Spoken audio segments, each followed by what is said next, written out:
Now we can continue and talk about the real hodgepodge of suffering, violence, mayhem, and defeat and victory. What the heck? Let's go on to slide 15 and talk about the Civil War in China proper. First, to take an overview, you can see in these three maps that the communists did not immediately begin to win everywhere. It took them a while to make progress, but progress they did make. And at first, when the Civil War broke out after the Marshall Mission, which was the U.S. attempt to broker a peace deal and a coalition government between the two sides, at first, the nationalists had the upper hand. They had far more troops. They had superior firepower.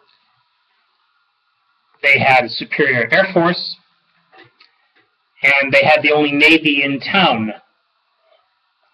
However, what they didn't have was a dedicated officer corps that was not corrupt as all hell. That's what the nationalists had, but a lot of good it did them.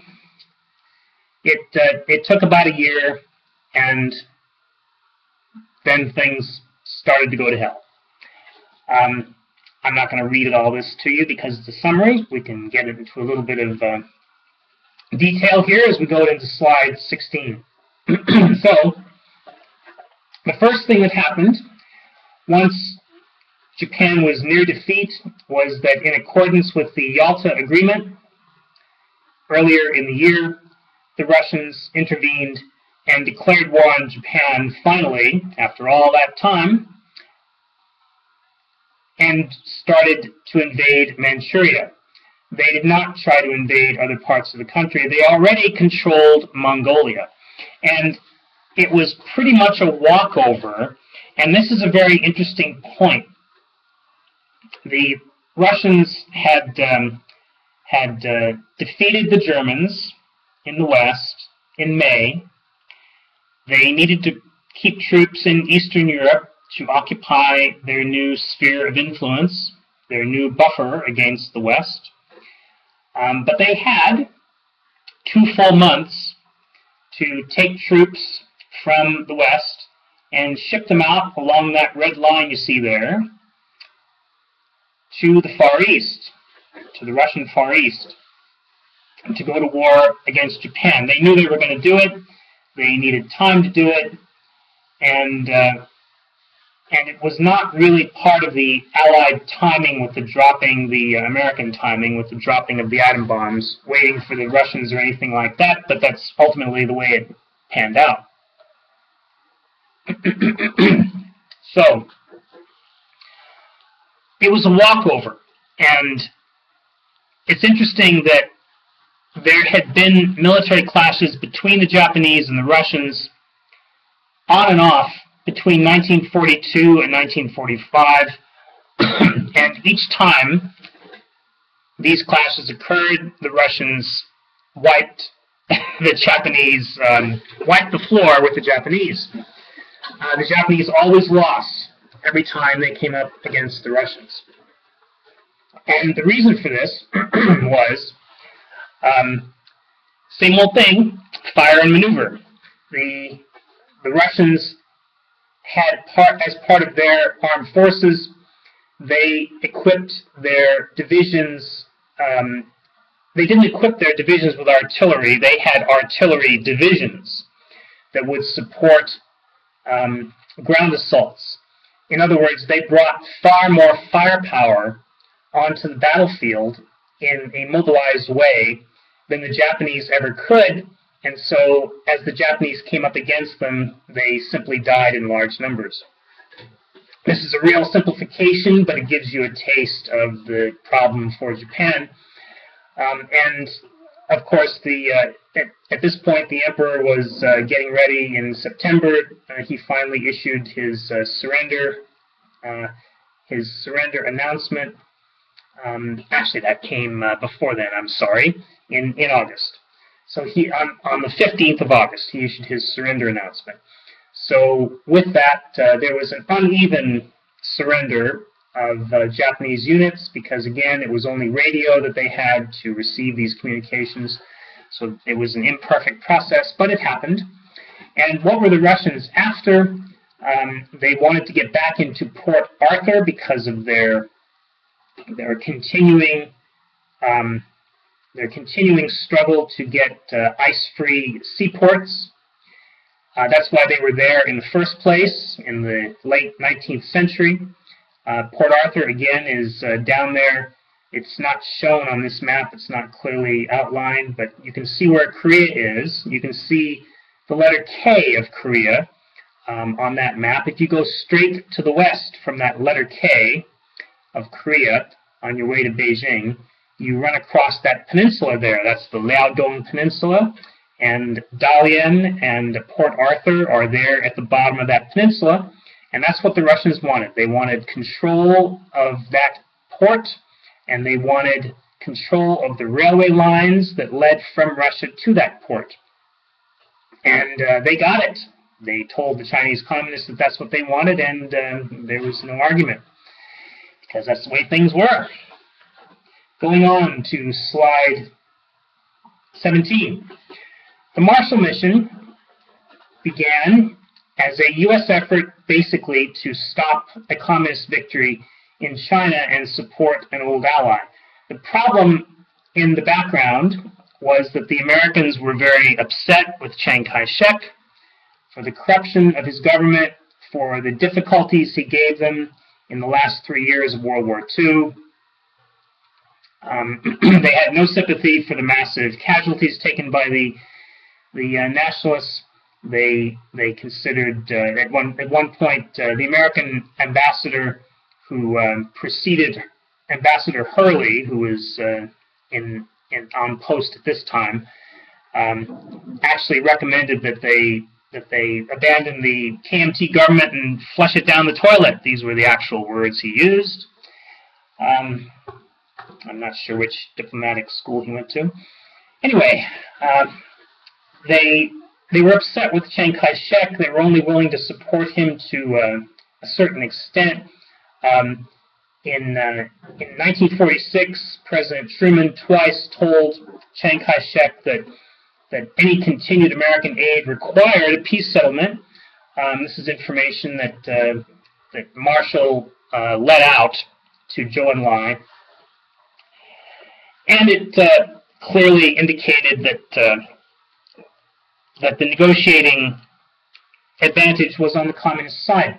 And indeed, the way the negotiations went and the way the military play went on in the background with constant ceasefire violations by both sides, the communists realized that they just had to basically wait things out, and that eventually the advantage would fall to them. As I say, right after the ceasefire broke and the two sides were at war again, there were initial nationalist victories. There's our friend Lee Kanong again. He is one of the senior members of the Marshall Mission on the communist side, the CCP delegation. And they had the services of this American, George Hatem, otherwise known as Ma Hai-de. Maybe if you're studying Chinese, you read about Ma Hai-de nowadays. When I was an undergraduate, we did. He was in our little communist lesson books that we used to study. Anyway, never mind. Let's go on to slide 18. So again, that first stage of the Civil War, the KMT had the advantage. However, they kept losing men and materiel on an infrequent, at first an infrequent basis, and then it became a regular problem as nationalist commanders who either had communists on their staff as clandestine agents, or who themselves were clandestine agents, there were a number of cases like that, began to go over to the communist side without a fight. And Mao actually joked at one point that his supply officer was Chiang Kaishek. At one point, the Americans got Chiang Kaishek to admit that over 30% of all the aid he was receiving, this is in 1947, early 1947, over 30% of the aid he was receiving in arms and ammunition ended up in communist hands, which prompted the Americans to start talking to themselves about how if it ever reached 50%, they may as well just stop sending any aid at all.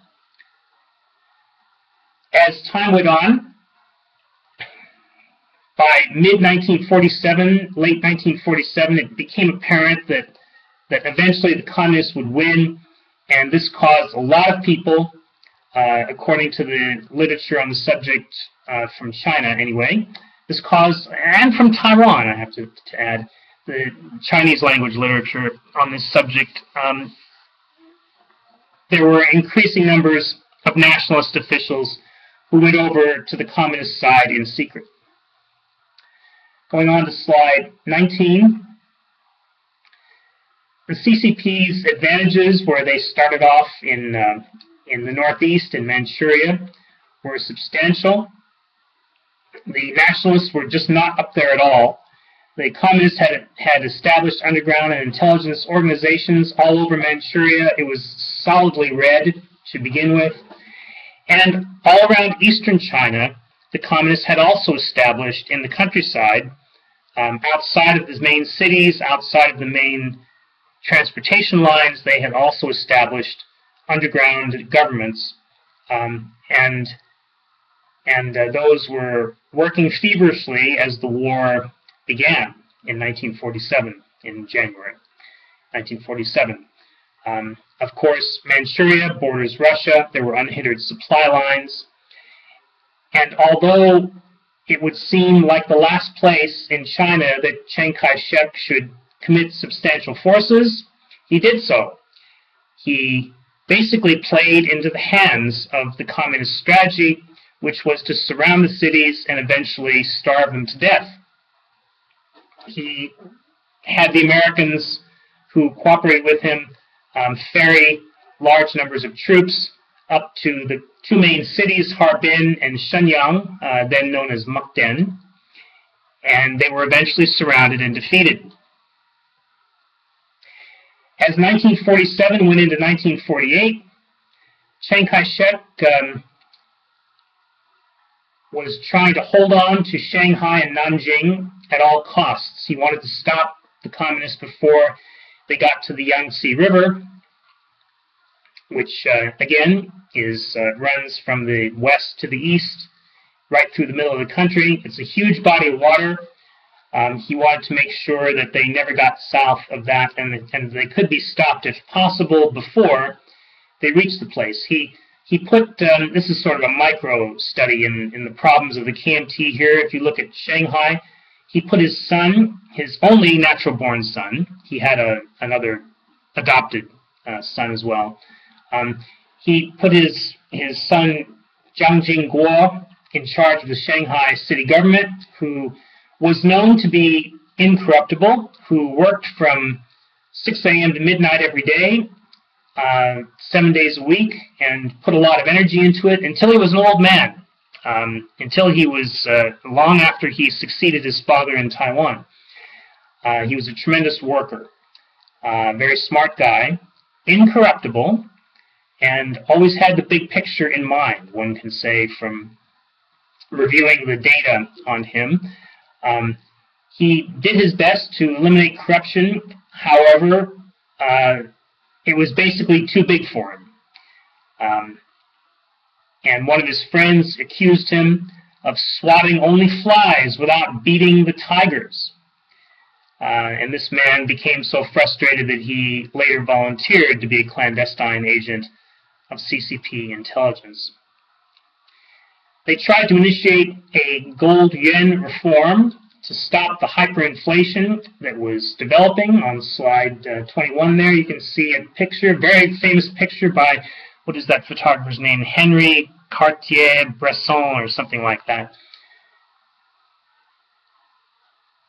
Henri Cartier-Bresson. I don't speak French. Why am I even trying? So this hyperinflation that gripped society not only made life difficult for citizens, but took away all the remaining credibility that the KMT had. If you can't run a society so that the economy allows people to live their lives, then it becomes very difficult for them to take you seriously as a government. And this is what was happening at this time. The major campaign that doomed the KMT occurred in late 1948, the Huaihai campaign, which occurred to the north and to the east of Nanjing. The object, of course, of the Huaihai campaign was Shanghai and Nanjing. And the KMT lost over 500,000 men over the course of about 5 months during that campaign. So Chiang Kaishek resigned, as usual, in order to demonstrate how things would go to hell if he wasn't around. But true to form, things did go to hell even more when he wasn't around. There was no one who was credible to take command. There were people who talked about making peace offers to the communists, but by this time, once Huaihai had been finished up, and it was obvious that the nationalists were on their last legs, Mao Zedong wouldn't even talk about it. All he wanted was unconditional surrender, which is normal. Not saying he's a bad man. I would never say that Mao Zedong was a bad man. I would only imply it. Never mind. So, at this point, Chiang Kai-shek wasn't out of any real power for more than a few weeks. He was reinstated as the leader of the KMT, and he began to, he realized he needed to retreat to Taiwan and Hainan, the other big island that lies to the south of China. You can find that on any good map of East Asia. It's in the Gulf of Tonkin to the east of Vietnam and to the south of China. He had his forces withdraw to those two islands. Bit by bit, he evacuated all of the treasures of the National Palace Museum to Taiwan, where they can be viewed today. If you ever go to Taipei, it'll take you at least a full day, if not two, to see a reasonable amount of stuff. I recommend it. It's a great trip. It's it's in the northern suburbs of Taipei. And in the meantime, he continued to fly back and forth between January and September of 1949. He flew back and forth between Taiwan and Chongqing in Sichuan province, and other places to rally the troops. The purpose, though, of all of this toing and froing was to try to make it hard for Mao Zedong to determine what he was really going to do next. But his goal was to withdraw. He did try to hold Hainan into 1949, but lost control of it and had to evacuate that island for Taiwan, and where he was able to set up a rival government. Nowadays, people like to say which they'd like to say Taiwan, which China considers a renegade province. Journalists always say stuff like that. It's very interesting. When they come up with a line, they sort of stick to it. Sort of like they're, I don't know, reciting a lesson or something. So, going on to slide 22. Continuing our overview, we've already talked about a great deal of this. In January of 1949, the PLA, as it was now known, the People's Liberation Army, was renamed during this period from the Red Army to the PLA, takes Beijing without a fight. They They convinced the local commander to live a better life by surrendering. And indeed, there was no way that he could have held out in the long term. Not because he didn't outnumber the communist troops, which he did, but it was the same old story, not the fire and maneuver thing, although that certainly played a part. But his officer corps was riddled with corruption. His men hadn't been paid. Morale was very low. There was really no way that his force, surrounded by the communists, could have put up any sort of struggle. So on 1 October 1949, although things weren't entirely cleaned up throughout China, there were still nationalist remnants in the southwest. Mao announced the formation of the Central People's Government in Beijing. I'll stop here and we'll continue and finish up from slide 23.